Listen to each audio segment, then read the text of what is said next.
The hour. Now, the news on Access Radio 88.8 FM. On Access FM.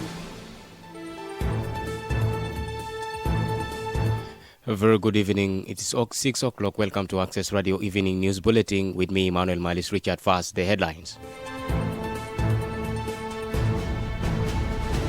County leaderships commends Boda Boda revenue contributions to Yei. IOM outlines next phase of Yei River County project.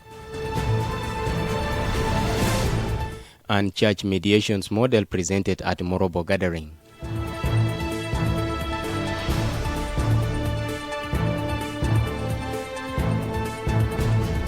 And now the news in details. Elections for the Yei Boda Boda Associations have been postponed for 1 year.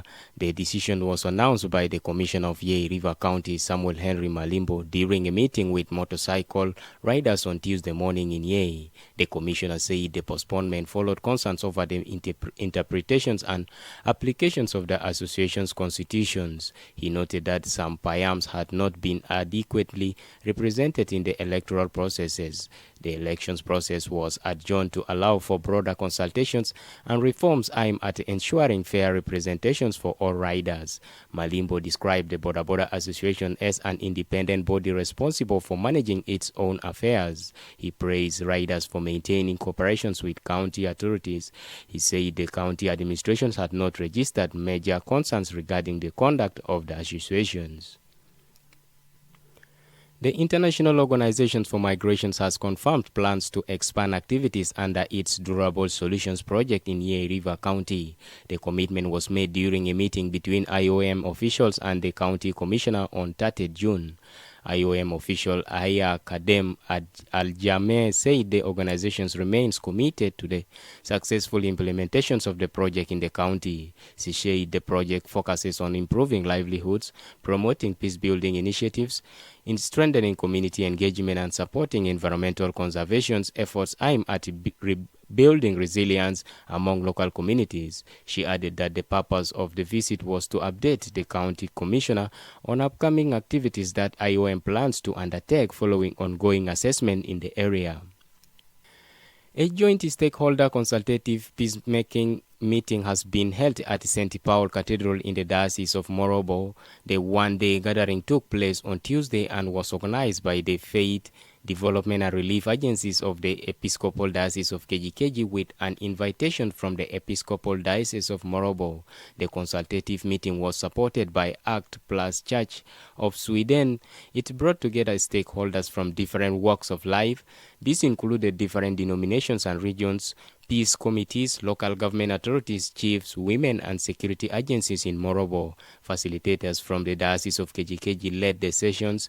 They spoke from experience point of view, citing numerous factors that affecting Kajo-Keji during the crisis that caused loss of lives and properties. They also referenced the 2016 crisis. Retired Reverend Jale Edward said the involvement of the church in reconciling the government agencies and other stakeholders had sought peaceful resolutions to conflict as set out in the 2018 peace agreement. It said acceptance through a heart of reconciliations did not go in vain but gave birth to the relative peace now attained in Kajo-Keji County. The South Sudan National Police Service has promoted a woman to the rank of Lieutenant General for the first time.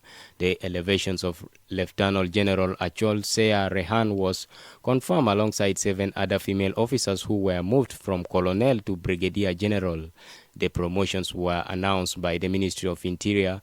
They form part of a wider reforms aimed at strengthening professionalism and inclusion within the police.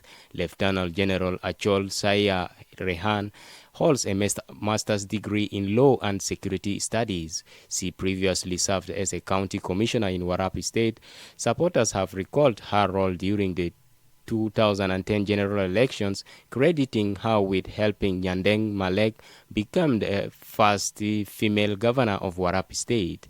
The Inspector General of Police, General Said Shaul Lom Ayuel, called the promotion a major step toward gender equality. He said the raise of capable women into senior positions shows that higher responsibilities are open to all.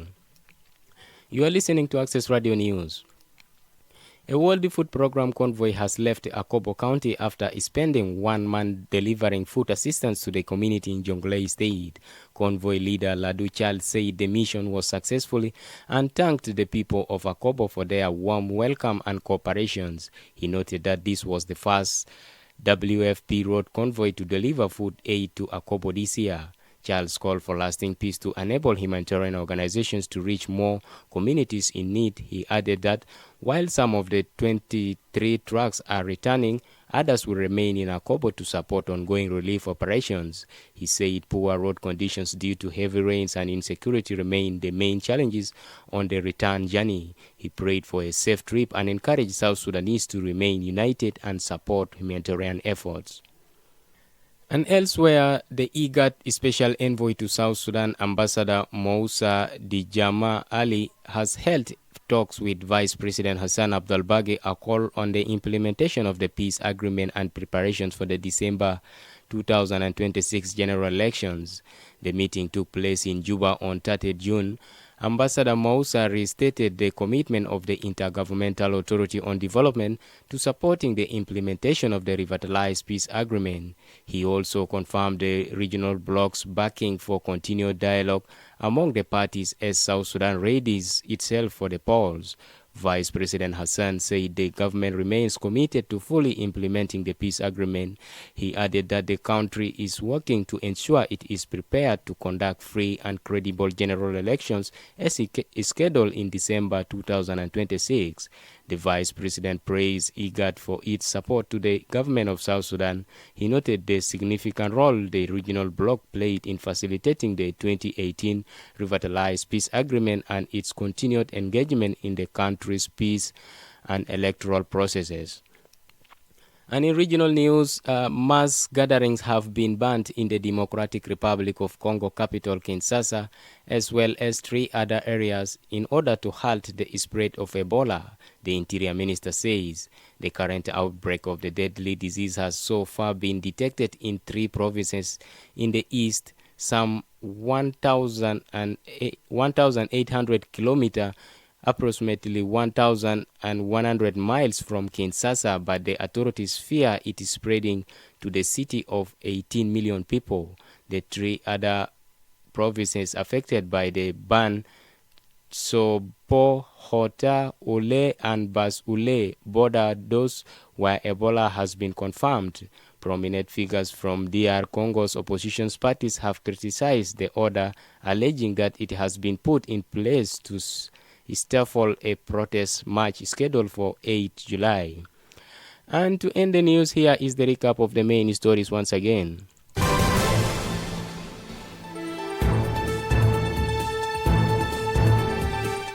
County leadership commends Boda Boda revenue contributions to Yei.